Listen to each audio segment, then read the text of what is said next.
وابتغ فيما آتاك الله الدار الآخرة ولا تنس نصيبك من الدنيا وأحسن كما أحسن الله إليك ولا تبغ الفساد في الأرض إن الله لا يحب المفسدين.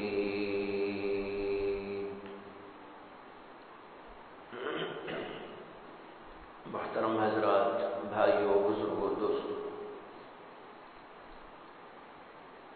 میں نے آپ کے سامنے گزشتہ پیوستہ جمعوں میں اسلام اور کسب معاش کے عنوان پر گفتگو کی، اور گزشتہ جمعہ یہ آیت یا آپ کے سامنے پڑھی تھی جو اس وقت بھی میں نے آپ کے سامنے تلاوت کی. اس میں چند جملے ہیں، ان میں سے پہلے جملے پر کچھ باتیں گزشتہ بار عرض کی تھی اور بتایا تھا آپ کو کہ یہ آیت کریمہ دراصل قارون کے سلسلے میں ہے. قارون حضرت سیدنا موسیٰ علیہ نبینا علیہ السلام کی قوم کا ایک فرد تھا، بڑا مالدار تھا. اللہ نے اسے بے شمار دولتیں عطا کی تھی، اتنے خزانے کہ صرف خزانوں کی کنجیاں اتنی زیادہ تھی کہ ایک جماعت اس کو اٹھاتی تو تھک جاتی تھی. اللہ نے قرآن میں اس کا تذکرہ کیا، ان قارون کان من قوم موسیٰ فبغى علیہم وآتیناہ من الکنوز ما ان مفاتحہ لتنوء بالعصبہ، کہ قارون موسیٰ کی قوم میں کا ایک آدمی تھا جس نے ان کے اوپر بغاوت کی، اور ہم نے اس کو اتنے خزانے دیے تھے کہ صرف ان کی کنجیوں سے ایک بڑی جماعت تھک ہار جاتی تھی. اسی سلسلے میں اللہ نے اسے جو حکم دیا تھا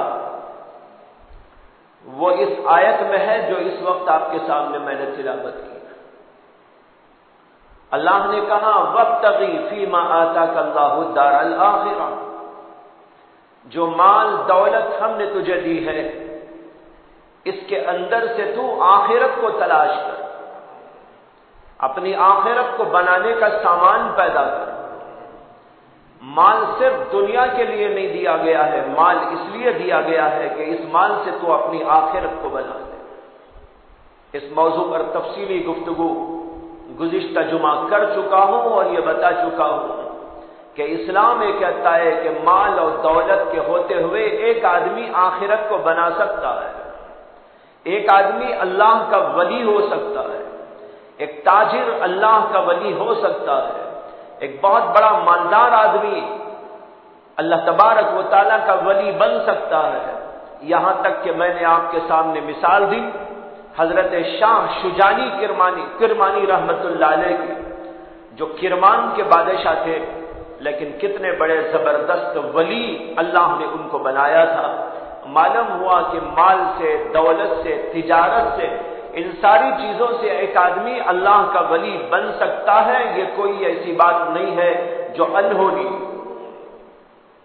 دوسرا جملہ اس کے بعد ہے، اللہ نے قارون سے کہا تھا وَلَا تَنْسَ نَصِيبَكَ مِنَ الدُّنْيَا، جو تیرا حصہ دنیا کا ہے اس کو نہ بھولنا. اپنا دنیا کا حصہ کما، دنیا کا جو حصہ تیری ضرورت کا ہے اس کو حاصل کر. اس میں تیرے اوپر پابندی نہیں ہے، تو کما سکتا ہے، جما سکتا ہے، کھا سکتا ہے، پی سکتا ہے، گھر بنا سکتا ہے، کپڑے بنا سکتا ہے اور ضرورت کے سامان تیار کر سکتا ہے. لیکن منع یہ ہے کہ ایک آدمی اللہ کو بھول کر کمائے، اللہ کے قانون کو چھوڑ کر کمائے. لیکن اگر کماتا ہے، تجارت کرتا ہے، ملازمت کرتا ہے یا صنعت و حرفت کے ساتھ کمائی کرتا ہے تو اس کے اندر کوئی مذائقہ نہیں ہے، بلکہ اللہ تو کہتے ہیں وَلَا تَنْسَ نَصِيبَكَ مِنَ الدُّنْيَا، تمہارا جو حصہ دنیا کا ہے اس کو نہ بھولو، اس کو بھی لو، حاصل کرو۔ قرآن پاک کے علاوہ کسی اور جگہ ایسی تعلیم آپ کو نہیں مل سکتی۔ ایک طرف اللہ کہہ رہے آخرت کو بناؤ، اور دوسری طرف اللہ کہہ رہے ہیں کہ اپنی دنیا بھی حاصل کرو۔ ہم تمہیں یہ نہیں کہتے کہ دنیا چھوڑ دو، ہم تمہیں یہ نہیں کہتے کہ تم رہبان بن جاؤ، ہم تمہیں یہ نہیں کہتے کہ مسجدوں کے کونے میں آ کے بیٹھ جاؤ، ہم تمہیں یہ نہیں کہتے کہ جنگلوں میں جا کر بسیرا کرو، نہیں، تم کماؤ، تجارت کی منڈیاں قائم کرو، ضرورت کے سامان اختیار کرو، اس کے اندر جو کچھ کہ تم کر سکتے ہو کرو، یہ تمہارے لیے منع نہیں ہے وَلَا تَنْسَ نَصِيبَكَ مِنَ الدُّنْيَا۔ لیکن اللہ نے اس کے لیے کچھ قوانین اتارے۔ عام طور پر لوگوں میں یہ مزاج بن گیا ہے کہ وہ سمجھتے ہیں کہ اگر ہم کو دنیا کمانا ہے تو اللہ کو چھوڑنا ہے، اگر اللہ کو پانا ہے تو دنیا کو چھوڑنا ہے۔ لیکن میں نے گزشتہ بار عرض کیا تھا کہ یہ نظریہ اسلام کا نظریہ نہیں، یہ غیروں کا نظریہ۔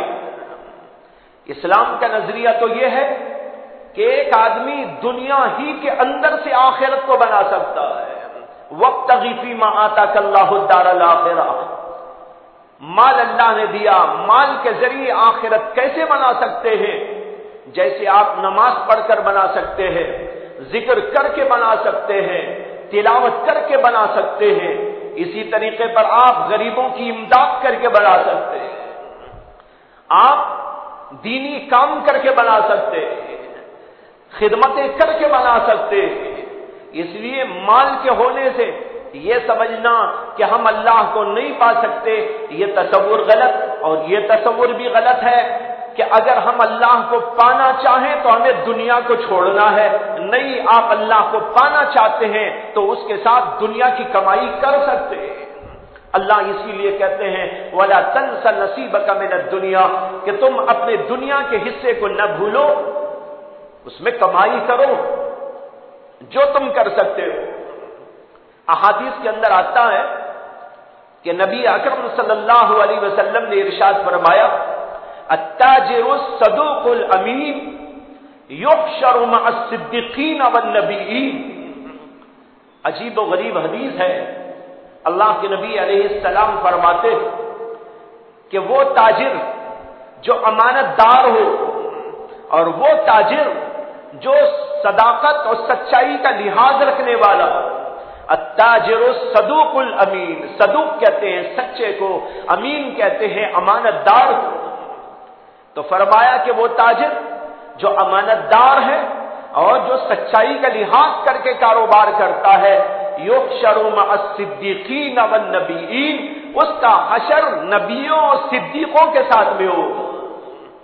اسے حضرت ابو بکر صدیق کے ساتھ کھڑا کیا جائے گا، ایسے ایسے جلیل القدر لوگوں کے ساتھ میں اٹھایا جائے گا، اسے انبیاء اکرام علیہم السلام کے ساتھ میں مشہور کیا جائے گا۔ آپ اندازہ کر سکتے ہیں کہ تجارت کرنے والا ایک بہت بڑا اللہ کا ولی ہو سکتا ہے، یہاں تک کہ اس کا حشر ان لوگوں کے ساتھ جو انبیاء ہیں اور ان لوگوں کے ساتھ جو صدیق ہیں ہو سکتا ہے۔ لیکن اس سے ایک بات پتہ چل گئی کہ تجارت کرنا، کمانا، مختلف ذریعوں سے مال وصول کرنا یہ درست تو ہے، لیکن اس میں قوانین ہیں، ضوابط ہیں، سچائی ہونا چاہیے، جھوٹ کو دخل نہیں دینا چاہیے، اللہ کے قانون کا لحاظ رکھنا چاہیے، امانت داری کا لحاظ رکھنا چاہیے، اس کے اندر دھوکے بازی نہیں ہونی چاہیے۔ اگر اس طریقے پر کوئی کماتا ہے، تجارت کرتا ہے، ملازمت کرتا ہے، صنعت و حرفت کا کی پیشے اختیار کرتا ہے، تو ایسا آدمی کمائی کرنے کے باوجود اللہ کا زبردست ولی بن سکتا ہے، یہاں تک کہ نبیوں اور صدیقوں میں اس کا حشر ہو سکتا ہے۔ چنانچہ ایک اور حدیث ہے جس میں آتا ہے کہ اللہ کے نبی علیہ السلام ایک بار اپنے گھر کے باہر نکلے اور بازار کی طرف گئے، جہاں پر لوگ صبح صبح کاروبار کر رہے تھے۔ صبح کا وقت تھا، لوگ کاروبار کے اندر مصروف تھے، مشغول تھے، خرید و فروخت کی دنیا آباد تھی۔ اللہ کے نبی علیہ الصلوۃ والسلام نے ان لوگوں کو خطاب کیا جو وہاں پر تجارت کر رہے تھے، اور کہا یا ایھا السمسارون، اے تاجروں۔ سمسار پہلے زمانے میں تاجروں کو کہتے تھے، تو فرمایا کہ اے تاجروں۔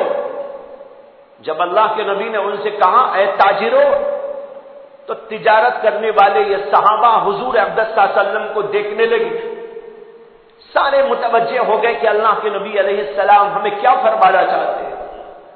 اس پر اللہ کے نبی علیہ السلام نے یوں ارشاد فرمایا کہ التاجرون یحشرون یوم القیامت فجارا، تاجر لوگ قیامت کے دن فاجر، فاسق بنا کے اٹھا کے کھڑے کیے جائیں۔ غور سے سنیے حدیث، اللہ کے نبی ان صحابہ کو خطاب کر رہے، اور جب وہ متوجہ ہوتے ہیں تو فرماتے ہیں کہ تاجر لوگ قیامت کے دن فاجر بنا کے اٹھائے جائیں گے۔ فاجر کے معنی ہے فاسق، فاجر کے معنی ہے گنہگار، اللہ کا نافرمان۔ تاجروں کو قیامت کے دن فاجر بنا کے اٹھایا جائے، لیکن اسی کے فوراً بعد اللہ کے نبی نے کہا الا من اتقى وصدق، ہاں جو آدمی تقوی کا لحاظ رکھا اور بیپار کے اندر سچائی کا لحاظ رکھا، اس کو ایسا نہیں کیا جائے گا، اور جو ایسا نہیں کرے گا اس کو قیامت کے دن فاجروں کی فہرست میں کھڑا کر دیا جائے گا۔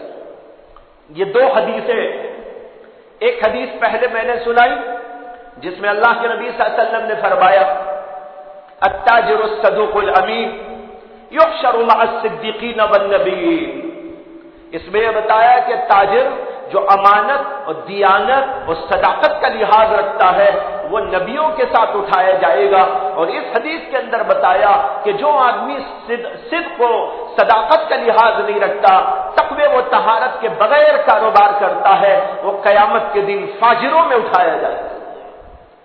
دونوں حدیثیں ہمارے ساتھ ہیں، دونوں حدیثوں کو ملاؤ، مفہوم واضح ہے کہ تجارت دو دھاری تلوار ہے۔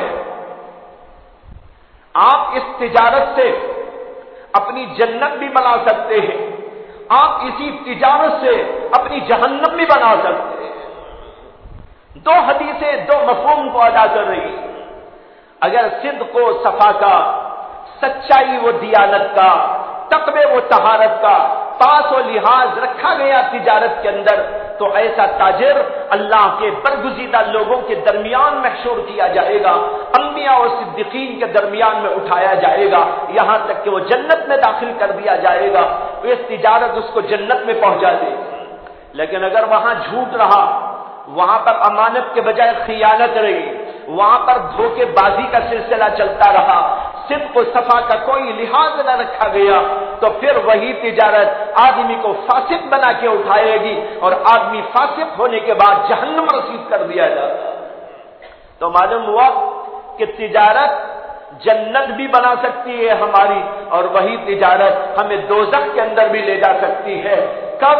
جب اللہ کے قانون کے مطابق تجارت ہوگی وہ جنت میں ہم کو لے جائے گی، اور اگر کوئی آدمی دوسرے طریقے پر تجارت کرے گا وہی تجارت اس کو جہنم کے راستے پہ ڈال دے گی۔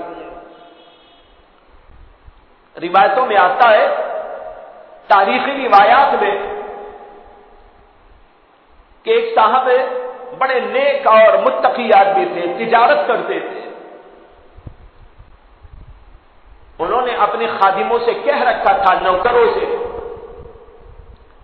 کہ یہ ایک کپڑا ہے اور اس کے اندر ایک جگہ پر عیب ہے، اس عیب کی وجہ سے اس کی قیمت کم میں نے رکھی ہے، اور دوسرا جو اچھا کپڑا ہے اس کی قیمت میں نے زیادہ رکھی۔ اگر کوئی آدمی یہ کپڑا لینا چاہے تو سب سے پہلا کام یہ کرو کہ اس کو یہ دکھا دو کہ اس کے اندر یہ خرابی ہے، اس کے اندر یہ عیب موجود ہے، یہ نقصان موجود ہے، اس کو چھپا کے کبھی کاروبار نہ کر رہا۔ بہت سارے لوگ چھپا کے کاروبار کرتے، عیب کو چھپاتے، چیز کی تعریف کر کر کے بیچ دیتے، یہاں تک کہ بعض لوگ قسم کھا کے بیچ دیتے۔ اس سے منع کیا گیا ہے۔ ان صاحب نے کہا اپنے نوکروں چاکروں سے کہ اس کی قیمت میں نے کم رکھی ہے، اور جو آدمی بھی اس کو خریدنا چاہے اس کو دکھا دے۔ اس کے بعد وہ اپنے کسی کام کے لیے چلے گئے۔ 2-3 دن کے بعد جب انہوں نے اپنے نوکر سے پوچھا کہ بھائی وہ کپڑا جو رکھا ہوا تھا وہ کپڑا کوئی خریدا تو نہیں؟ تو اس نے کہا ہاں ایک آدمی نے اس کو خریدا ہے، ابھی کچھ دیر پہلے، کچھ گھنٹے پہلے یہاں پر ایک قافلہ آیا تھا، اور اس قافلے میں ایک یہودی تھا، اس یہودی نے وہ کپڑا لینا چاہا، میں اس کو بیچ دیا، لیکن مجھے معاف کیجئے، میں یہ بتانا اس کو بھول گیا کہ اس کے اندر کوئی عیب ہے، اور میں یہ جب مجھے عیب بھی یاد نہیں رہا تو کپڑے کی جو کم قیمت ہے وہ بھی مجھے یاد نہیں رہی، مجھے معاف کیجئے، میں نے اس کو بیچ دیا۔ تو وہ جو تاجر تھے انہوں نے کہا یہ تو بڑا غلط ہوا، اس لیے کہ تو اسلام کی تعلیم کے خلاف ہے۔ اسلام کہتا ہے کہ کپڑے میں عیب ہو، چیز کے اندر عیب ہو، اس کو بیچنے سے پہلے دکھا دو اور بتا دو، سچائی کا لحاظ رکھو، سچائی کا لحاظ رکھے اور تجارت کرے۔ تو ایک حدیث کے اندر اللہ کے نبی علیہ السلام نے فرمایا کہ وہ دو بیچنے اور خریدنے والے جو سچائی کا لحاظ رکھتے ہیں اپنے کاروبار کے اندر، اللہ ان کو برکتیں عطا کرتا ہے، اور جو دو کاروبار کرنے والے، خریدنے اور بیچنے والے جب کاروبار کرتے ہیں اور اس کے اندر جھوٹ کو دخل دے دیتے ہیں، اللہ ان کی برکتوں کو محو کر دیتے ہیں، ختم کر دیتے ہیں۔ یہ حدیث ہے بخاری شریف کے اندر موجود۔ ان بزرگ نے کہا کہ بھئی یہ تو بڑا غلط ہوا کہ تم نے ایک یہودی کو یہ کپڑا بیچا اور اس کپڑے میں عیب تھا، تم نے اس کو بتایا نہیں۔ اچھا یہ بتاؤ کہ وہ قافلہ کہاں جا رہا تھا؟ اس نے کہا کہ ان لوگوں نے کہا کہ ہم کو فلاں علاقے کی طرف جانا ہے۔ تو انہوں نے فوراً جتنے پیسے وہ آدمی دے کے خریدا تھا اتنے پیسے وہاں سے اٹھائے اور اپنے گھوڑے پہ سوار ہوئے، اور جس رخ کا اس نے ذکر کیا تھا اسی رخ کے اوپر اپنے گھوڑے کو دوڑاتے چلے گئے۔ بہت دور جانے کے بعد، کئی گھنٹوں کے بعد ان کو نظر آیا ایک قافلہ۔ انہوں نے سوچا کہ شاید اسی قافلے میں ہوگا وہ آدمی، چنانچہ قریب گیا اور پوچھا کہ بھئی آپ کا قافلہ کیا فلاں جگہ جا رہا ہے؟ انہوں نے کہا ہاں۔ اچھا تمہارے درمیان میں فلاں آدمی ہے جس نے فلاں دکان سے ایک کپڑا ایسا خریدا تھا؟ یہودی کہنے لگا ہاں میں ہوں، میں نے خریدا تھا۔ کہا کتنے میں خریدا تھا؟ کہا اتنے میں خریدا تھا۔ انہوں نے کہا کہ وہ کپڑا واپس دے دو، میں دکان والا ہوں اور یہ تمہارے پیسے لے لو۔ وہ بیچارہ پریشان ہوا، یہ کیا عجیب و غریب بات ہے، میں خریدا، کئی گھنٹے ہو گئے، وہاں سے چل پڑا، اتنی دور پہنچ گیا اور یہ آدمی اب آگے کہتا ہے کہ واپس دے دو۔ اس نے کہا کیا قصہ ہے؟ کہا قصہ صرف یہ ہے کہ اس کپڑے کے اندر ایک عیب ہے اور ہمارے نوکر نے عیب دکھائے بغیر فروخت کر دیا تھا، اور یہ بات اچھی نہیں ہے کہ کسی کو عیب دار کپڑا بیچا جائے، اس لیے یہ کپڑا آپ واپس کر دیں، اپنا پیسہ واپس دے دیں۔ اس نے کہا کہ میں نے تو خرید لیا تھا، آپ خاموش ہو جاتے، کیا قصہ تھا؟ میں تو نکل گیا تھا۔ اس نے کہا ہاں آپ تو نکل گئے تھے، آپ تو میری آنکھوں سے اوجھل ہو گئے تھے، اور آپ کو بھی پتہ نہ چلا اور کسی اور کو بھی پتہ نہ چلا، لیکن ایک دیکھنے والا دیکھ رہا ہے اوپر سے، اس کی آنکھوں پہ کوئی پردہ نہیں ڈال سکتا، وہ اللہ ہے، اللہ دیکھ رہا ہے۔ اس لیے میں تم کو آ کے بتا رہا ہوں کہ اس کے اندر عیب ہے، تم اللہ کے واسطے اپنے پیسے لے لو اور میرا کپڑا واپس کر دو۔ وہ یہودی بڑا متاثر ہوا اور کہنے لگا کہ اچھا ٹھیک ہے، لیکن اب تمہاری اس بات سے میں یہ پوچھنا چاہتا ہوں کہ یہ تعلیم تم کو کہاں سے ملی؟ اس نے کہا ہمارے پیغمبر نے ہم کو سکھایا، اسلام نے ہم کو یہ تعلیم دی کہ کسی کو دکھ نہ دو، کسی کو پریشان نہ کرو، کسی کو جو ہے عیب دکھائے بغیر بے پار نہ کرو، کسی کو نقصان نہ دو. یہ اسلام کی تعلیمات ہے. اس لیے میں تم کو بتا رہا ہوں کہ اس کے اندر عیب ہے، اس لیے اتنی دور کا سفر کر کے میں یہاں پر پہنچا اور جلدی جلدی پہنچ کر تمہارے پاس میں آیا ہوں. اب مجھے واپس دے دو، میں کپڑا اپنا لے کے چلا جاتا ہوں.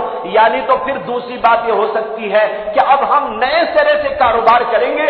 میں آپ کو دکھا دیتا ہوں اس کے اندر یہ عیب ہے. اگر آپ کو یہ عیبدار کپڑا پسند ہے تو اس کی قیمت اتنی ہے، آپ چاہے لے لیجیے. بڑا متاثر ہوا یہودی. اس کے بعد اس نے کہا کہ تمہارے اس ادا سے، تمہارے اس انداز سے مجھے اسلام سے محبت ہو گئی ہے، مجھ کو اسلام میں داخل. لیکن اسلام میں داخل کرنے سے پہلے میں ایک بات تم کو بتاتا ہوں. اس نے کہا جو پیسے میں تم کو دے کے آیا تھا وہ کھوٹے درہم دے کے آیا تھا، اب میں اس سے بھی توبہ کرتا ہوں. عجیب و غریب واقعہ، تاریخ کا واقعہ ہے. دیکھو یہودی دھوکہ دیتا ہے، مسلمان دھوکہ نہیں دیتا. وہاں پر غلطی ہو گئی. ایک مسلمان اتنی دور کا سفر کر کے آیا ہے اور اس سے التجائیں کر رہا ہے کہ بھئی اللہ کے لیے میرا کپڑا واپس کر دو، یہ عیبدار کپڑا بھول سے تمہارے پاس میں آ گیا ہے. اب وہ یہودی کہتا ہے کہ میں نے تم کو جو پیسے دیے وہ کھوٹے درہم دے کے آئے تھے.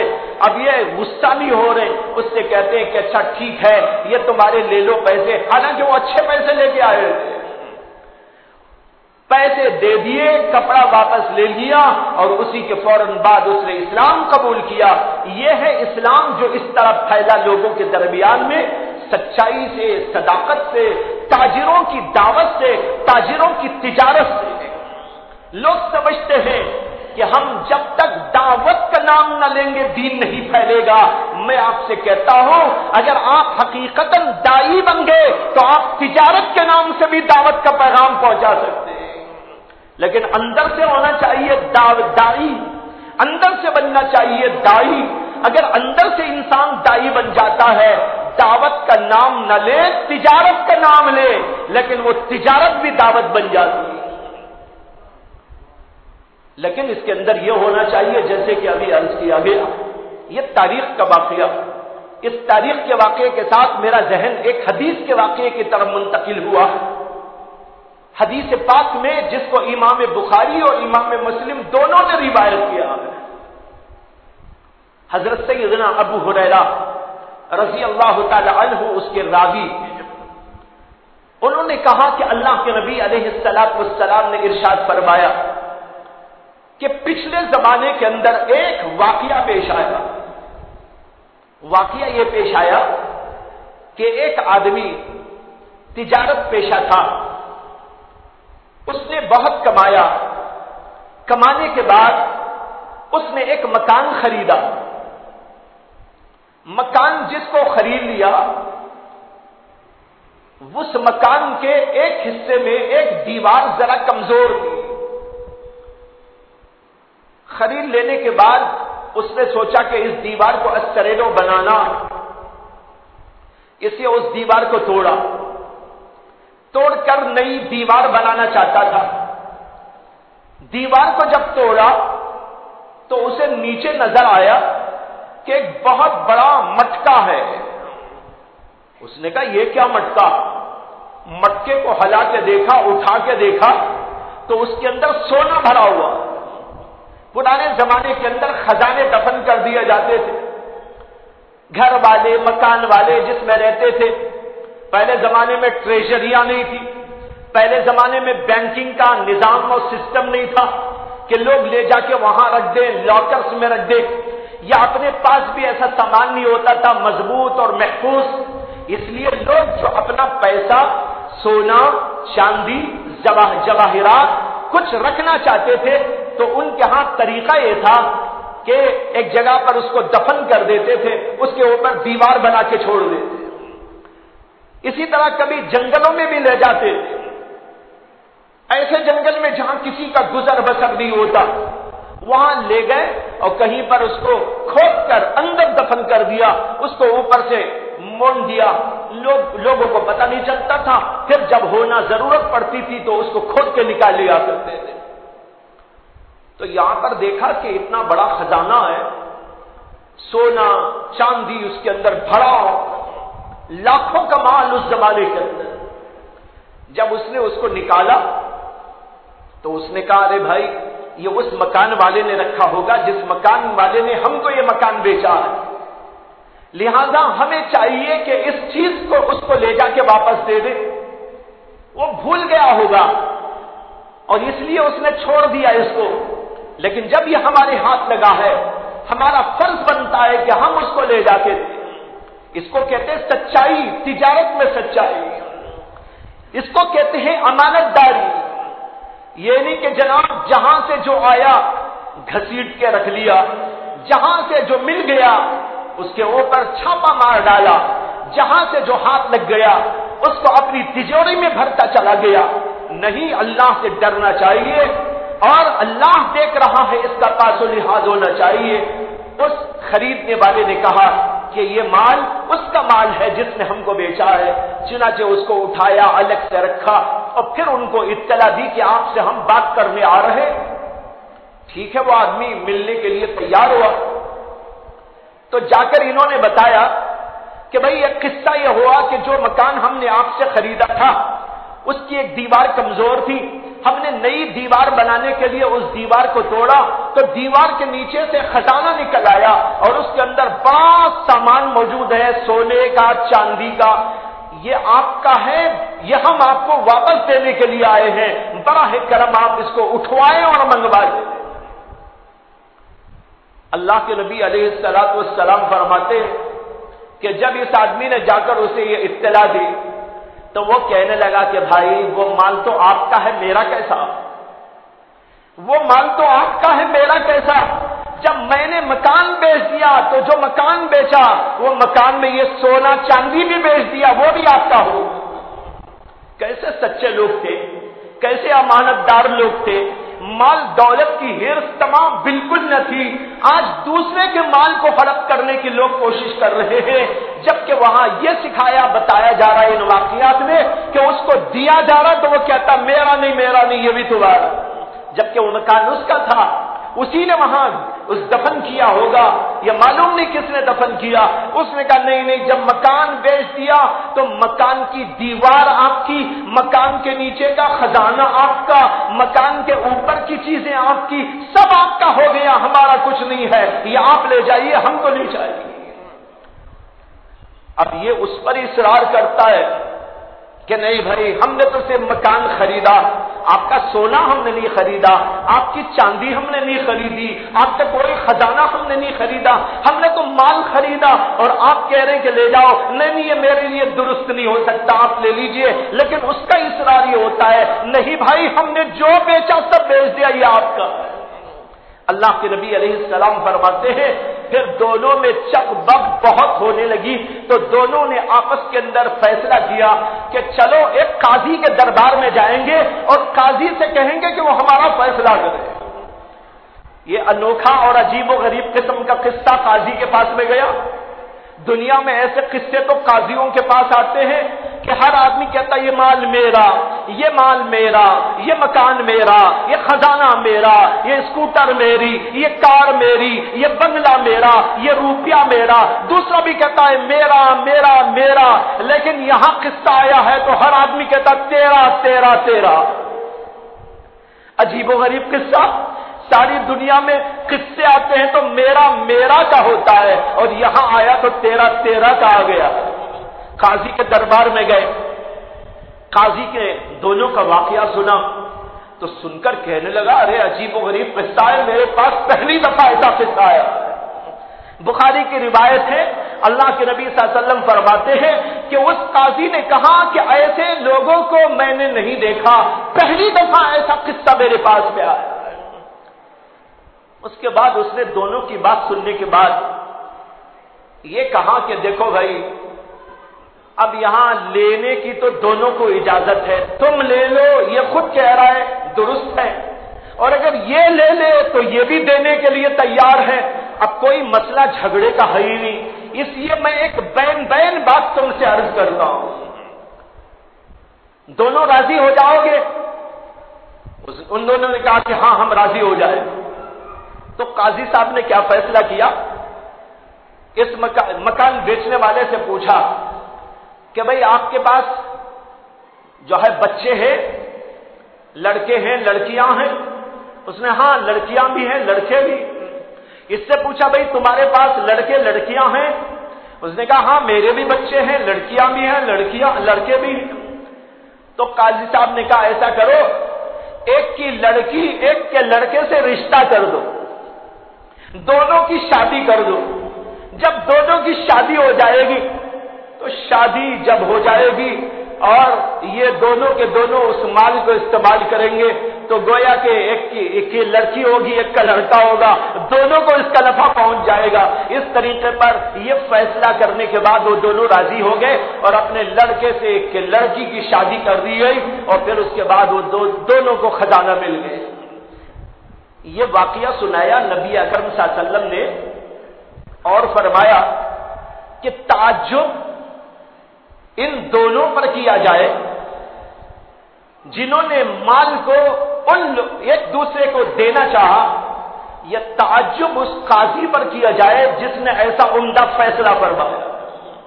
فیصلہ بھی دیکھو کتنا اچھا کیا کہ دونوں اس کے اوپر راضی ہو گئے، دونوں کو نفع پہنچ گیا، ایک کی لڑکی ہے ایک کا لڑکا ہے اور وہ مال دونوں کے لیے استعمال میں آ جاتا ہے۔ یہ ساری برکتیں ہوتی ہیں اس وقت میں جب سچائی کا لحاظ ہوتا ہے، امانت داری کا لحاظ ہوتا ہے، سچائی اور امانت داری کے ساتھ کاروبار کیا جاتا ہے، خرید و فروخت کیا جاتا ہے، اللہ برکتیں ہی برکتیں عطا کرتے ہیں۔ اس لیے ہم کو بھی ٹرائی کم از کم کر کے دیکھنا چاہیے کہ بھئی ایسا ہوتا ہے کہ نہیں ہوتا۔ بہت سارے لوگ سنتے تو ہیں لیکن کبھی دل میں خیال نہیں آتا کہ ہم کو بھی ایسا کرنا چاہیے۔ ذرا کم از کم ٹرائی کرنے کی تو کوشش کر لی جائے، دیکھیں کہ برکتیں ملتی ہیں کہ نہیں ملتی۔ حضرت حکیم الامت مولانا اشرف علی تھانوی رحمت اللہ علیہ فرمایا کرتے تھے کہ لوگ دین کے اوپر چلتے نہیں اور یہ باتیں جو کہی جاتی ہیں تو ان کے دل میں گھستی نہیں۔ میں ان سے کہتا ہوں کم از کم اس لیے عمل کر کے دیکھ لو کہ ایسا ہوتا بھی ہے کہ نہیں ہوتا، پتہ تو چل جاتا ہے۔ کم از کم کوشش تو کر کے دیکھو۔ اور کیوں نہیں ہوتا؟ جب بات اللہ کی ہے، جب بات رسول اللہ کی ہے، جب بات دین کی ہے، اس کے اندر کوئی شک و شبے کی گنجائش نہیں ہے۔ اللہ اور اللہ کے رسول کا پیغام سچا ہی سچا ہے، اللہ سے بڑھ کر کوئی سچا نہیں، رسول سے بڑھ کر کوئی سچا نہیں۔ اس لیے ہم کو آزمانا چاہیے اور دیکھنا چاہیے کہ اللہ کے اس پیغام کے اندر کیسی صداقت موجود ہے۔ تو بھائیو، بتا یہ رہا تھا کہ اسلام نے منع نہیں کیا اس بات سے کہ ہم دنیا کمائیں اور تجارت کریں۔ تجارت کئی طرح کی جا سکتی ہے۔ یہ تو وہ تجارت جس کو کہتے ہیں تجارت، بزنس، مال لگایا، مال کے ذریعے کمائی کیا۔ دوسرا طریقہ کمائی کا ہوتا ہے ملازمت۔ ملازمت کے معنی کہ کچھ نوکری کی جائے، کسی کی نوکری کی جائے اور اس کے ذریعے سے کمائی کی جائے۔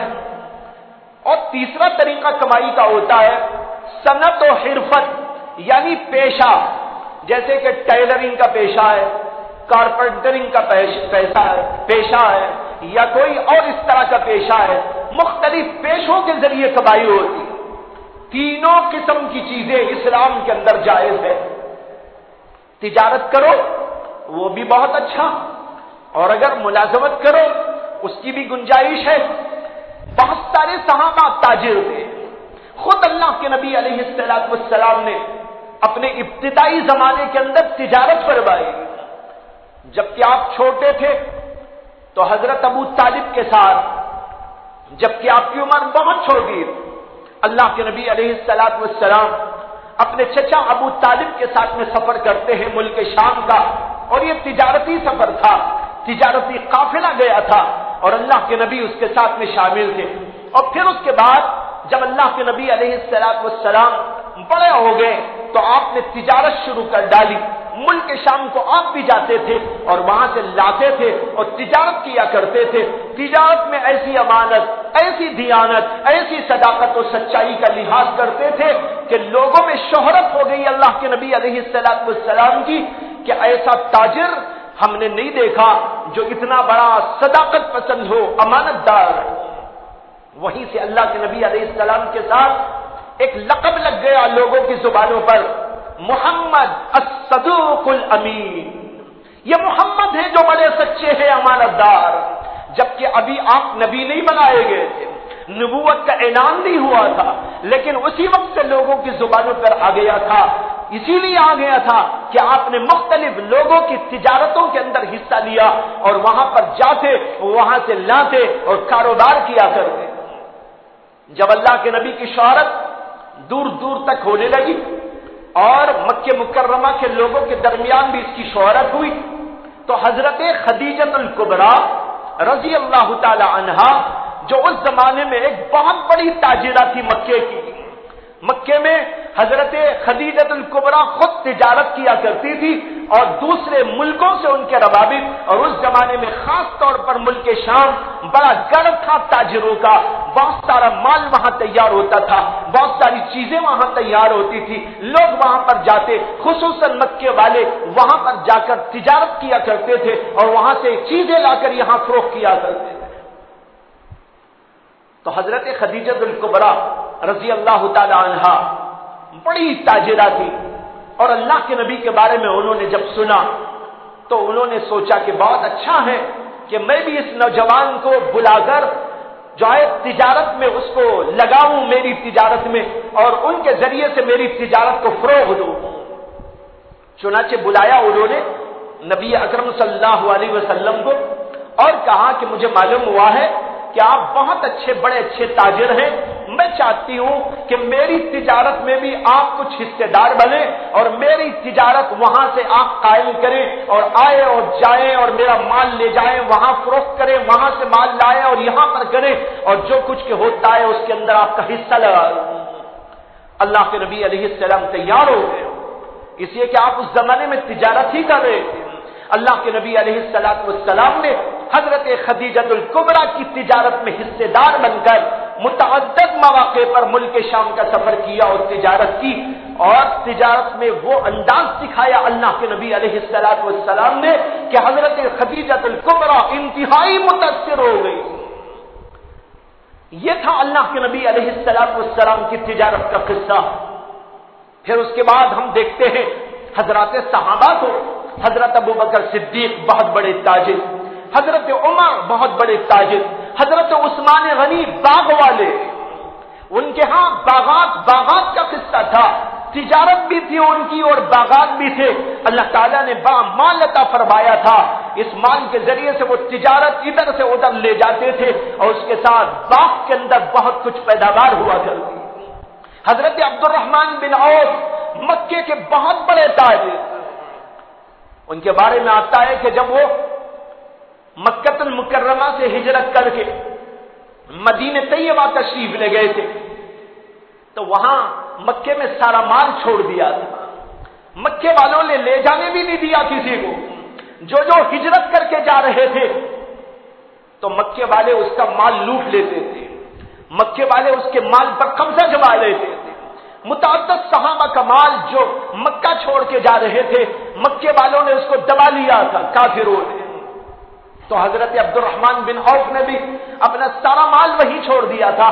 جب مکہ مکرمہ سے مدینہ طیبہ گئے، اللہ کے نبی علیہ السلام نے حضرت سعد کو کہا کہ بھائی سعد، یہ تمہارے بھائی مکے کو چھوڑ کر، مکے میں اپنی جائیداد کو چھوڑ کر، مکے میں اپنی تجارت کو چھوڑ کر، مکے میں اپنا گھر بار چھوڑ کر اللہ کے لیے یہاں پر آئے ہیں، یہ اب تمہارے ساتھ میں رہیں گے تمہارے بھائی، ان کو لے جاؤ اپنے ساتھ۔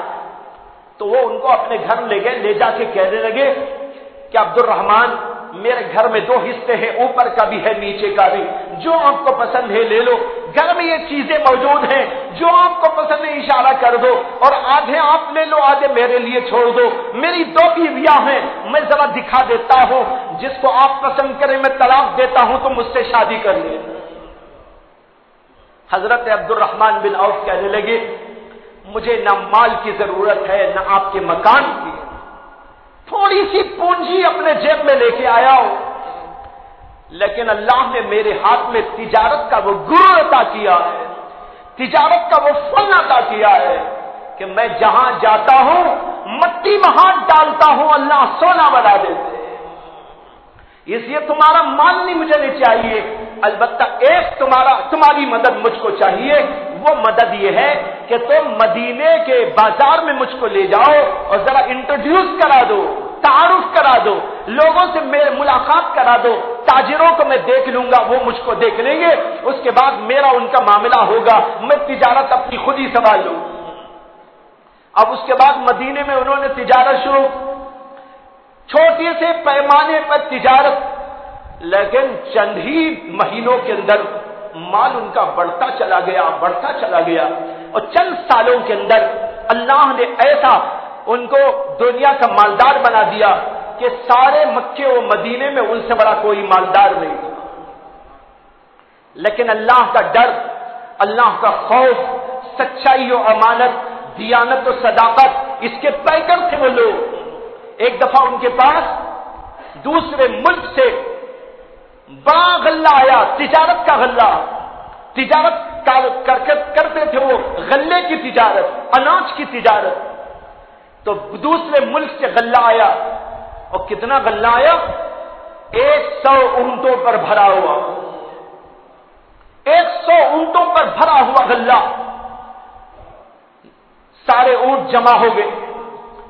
جب لوگوں کو پتہ چلا، تاجروں کو، تو تاجر لوگ آ گئے مدینے کے، انہوں نے کہا عبد الرحمن بن عوف مجھ کو اتنا چاہیے، مجھ کو اتنا چاہیے، آپ کتنے میں دیں گے؟ حضرت عبد الرحمن بن عوف کہنے لگے کہ بھائی میں یہ سوچا ہو کہ 1 روپے پہ 10 روپے کا نفع دینا ہوگا، میرا 1 روپیہ جو لگا ہے اس پہ جو آدمی 10 روپے نفع دے اس کو دے دوں گا۔ لوگ کہنے لگے عجیب بات ہے، 1 روپے کے مال پہ 10 روپے کا نفع کون لیتا ہے، کون دیتا ہے؟ ہاں 10 روپے پہ 1 روپیہ نفع یہ تو سمجھ میں آتا ہے، لیکن 1 روپے پہ 10 روپے کا نفع، ایسا کاروبار تو دنیا میں کوئی نہیں کرتا، آپ مذاق نہ کرو، سچائی کا کاروبار کرو۔ انہوں نے کہا نہیں آپ کو خریدنا ہے تو 1 روپے پہ 10 روپے نفع دے کے لے لیجئے، اگر نہیں دینا چاہتے تو آپ لوگ ہٹ جائیے، میرے پاس لوگ موجود ہیں لینے والے۔ لوگوں نے کہا آپ کیا کر سکتے ہیں، ٹھیک ہے حضرت آپ جس کو دینا چاہیں دے لیں۔ جب سارے تاجر ہٹ گئے، انہوں نے اپنے خدام کو بھیجا کہ جاؤ مدینے کے گلی کوچوں میں اعلان کر دینا، جس کو بھی غلے کی ضرورت ہو یہاں آ کے لے۔ فقر کا دور تھا، فاقے کا دور تھا، مصیبتوں کا دور تھا، مکے کے گھر گھر میں فاقہ چلتا تھا اس دور کے اندر۔ جو ہی اعلان ہوتا ہے گھر گھر کا آدمی وہاں پر پہنچ جاتا ہے، اور چند ہی گھنٹوں کے اندر 100 اونٹوں پر لدا ہوا سارے کا سارا غلہ وہاں کے غربا میں تقسیم کر دیا جاتا ہے۔ اور حضرت آیت پڑھتے ہیں میں نے اللہ سے فروخت کر دیا ہے، وہ اللہ جس نے اعلان کیا من جاء بالحسنۃ فلہ عشر امثالھا، جو ایک نیکی کرتا ہے وہ 10 گنا بڑھ کر ثواب دیتا ہے۔ دیکھو اللہ نے مجھے 10 گنا زیادہ ثواب دے دیا۔ تو بھائیو بتانا یہ ہے کہ تجارت کے ذریعے کمائی کی جا سکتی ہے، یہ سارے صحابہ ہمارے لیے مثال موجود۔ میں وہ حدیث عرض کر چکا ہوں کہ کوئی صحابی مانگنے کے لیے آئے، اللہ کے نبی علیہ السلام نے ان سے کہا تھا کہ تمہارے پاس کچھ ہے تو لے کے آؤ۔ وہ ایک پیالہ لائے تھے، اللہ کے نبی نے اعلان کیا کہ کوئی ہے اس کو خریدنے والا۔ ایک صحابی نے 1 درہم اس کی قیمت لگائی، اللہ کے نبی نے کہا میں یزید، اس سے بڑھ کر کون دے گا؟ دوسرے صحابی نے کہا کہ وہ پیالہ میں 2 روپے میں لیتا ہوں، 2 درہم میں لیتا ہوں۔ اللہ کے نبی نے 2 درہم میں اس کو فروخت کر دیا، اور وہ 2 درہم مانگتے ہوئے آنے والے صحابی کے ہاتھ میں دے دیا، اور فرمایا کہ اس کو لے جاؤ اور بازار سے کلہاڑی خرید کے لے آؤ۔ 2 روپے 2 درہم میں انہوں نے کلہاڑی خریدی اور اللہ کے نبی کے پاس میں لے آئے۔ اللہ کے نبی نے کسی سے کہا کہیں لکڑی ہو تو اس کو لے کے آؤ، لکڑی منگا کر مٹھی اس کے اندر ٹھوس دی اپنے ہاتھ سے، اپنے مبارک ہاتھ سے، اور صحابی کو دے کر فرمایا یہ کلہاڑی لے جاؤ، جنگلوں میں جا کر لکڑیاں کاٹو اور بازار میں لا کے بیچو، 15 دن تک تمہارا چہرہ میں دیکھنا نہیں چاہتا، 15 دن کے بعد میرے پاس میں آ۔ اب وہ صحابی چلے گئے، لکڑیاں کاٹتے تھے، اور مدینے کے بازار میں لا کے بیچتے تھے، خریدنے والے خریدتے تھے، اور اس کے ذریعے کچھ مال جمع ہوتا چلا گیا۔ بچوں کو اب کھلا رہے ہیں، بچوں کو پلا رہے ہیں، بچوں کو سکون آ رہا ہے، خود بھی کھا رہے ہیں، بیوی بھی کھا رہی ہے۔ 15 دن تک یہ سلسلہ چلتا رہا، اور اسی کے ساتھ اللہ نے ان کو اتنی قدرت دے دی کہ خود تو کھا رہے، بیوی کو کھلا رہے، بچوں کو کھلا رہے، اس کے ساتھ میں غریبوں کی امداد بھی کرنے کے قابل ہو گئے۔ 15 دن کے بعد اللہ کے نبی کی خدمت میں آئے، چہرے پر رنگ آ گیا ہے۔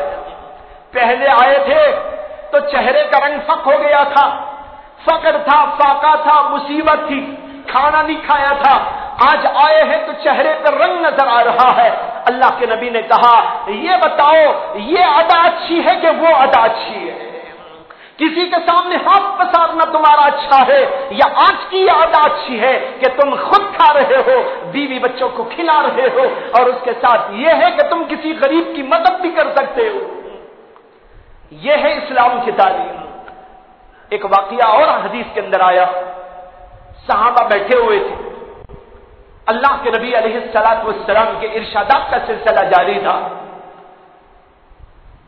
کچھ لوگوں نے دیکھا کہ ایک نوجوان صحابی تندرست توانا ہٹے کٹے وہ ادھر سے آ رہے ہیں اور ایک طرف کو جا رہے ہیں۔ یہ واقعہ ذرا غور سے سنیں۔ اللہ کے نبی علیہ السلام بھی، صحابہ بھی ایک صحابی کو دیکھ رہے، نوجوان صحابی صحت مند، توانا، تندرست، ہٹے کٹے، وہ ایک طرف سے نکل کے آ رہے۔ یہاں بیٹھے ہوئے صحابہ، ان میں بیشتر وہ صحابہ تھے جنہوں نے جہاد میں حصہ لیا ہوا تھا، جہاد میں اپنا نام لکھایا ہوا تھا۔ یہ دیکھ کر ان کو کہنے لگے، کیا اچھا ہوتا یہ نوجوان کی نوجوانی، یہ اس آدمی کی صحت و توانائی اللہ کے راستے میں خرچ ہو جاتی، اب یہ معلوم نہیں کمائی کے لیے کہاں کہاں جا رہا ہے۔ صحابہ میں سے بعض کی زبانوں پر یہ جملے جاری ہو گئے۔ اس کے جواب میں اللہ کے نبی صلی اللہ علیہ وسلم نے یوں فرمایا کہ بھائی خاموش رہو، خاموش رہو، ایسا نہ کہو۔ صرف جہاد میں جانا ہی فی سبیل اللہ نہیں ہے، یہ الفاظ غور سے سنیں۔ اللہ کے نبی نے کہا جہاد میں جانا ہی فی سبیل اللہ نہیں ہے۔ اگر کوئی آدمی اپنی عصمت بچا لے، اپنے فقر و فاقے کو دور کر لے، اپنے ماں باپ کی اور بچوں کی، بیوی کی خدمت کر لے، اور ان کے نان نفقے کو چلانے کے لیے بیپار کرتا ہے، تجارت کرتا ہے، وہ بھی اللہ کے راستے میں ہے۔ یہ حدیث ہے۔ اللہ کے نبی نے کہا صرف وہ نہیں بلکہ یہ آدمی بھی اگر جاتا ہے اس لیے جاتا ہے، ماں باپ کی خدمت کروں گا کما کر، بیوی بچوں کو پالوں گا کما کر، اللہ کے نبی نے کہا وہ بھی فی سبیل اللہ۔ نماز پڑھے، وقت پر اللہ کی اطاعت کے اندر شامل رہے اور نیکیاں کرتا رہے جو کچھ کے اس کے بس میں ہے، اور اس کے ساتھ حلال کمائی کی فکر کرے۔ ایک حدیث میں اللہ کے نبی صلی اللہ علیہ وسلم نے فرمایا کسب الحلالی فریضۃ بعد الفریضہ، فرائض کے ادا کرنے کے بعد حلال کمائی کو اختیار کرنا بھی فرض ہے۔ کتنے لوگ اس کے اندر غفلت کر دے۔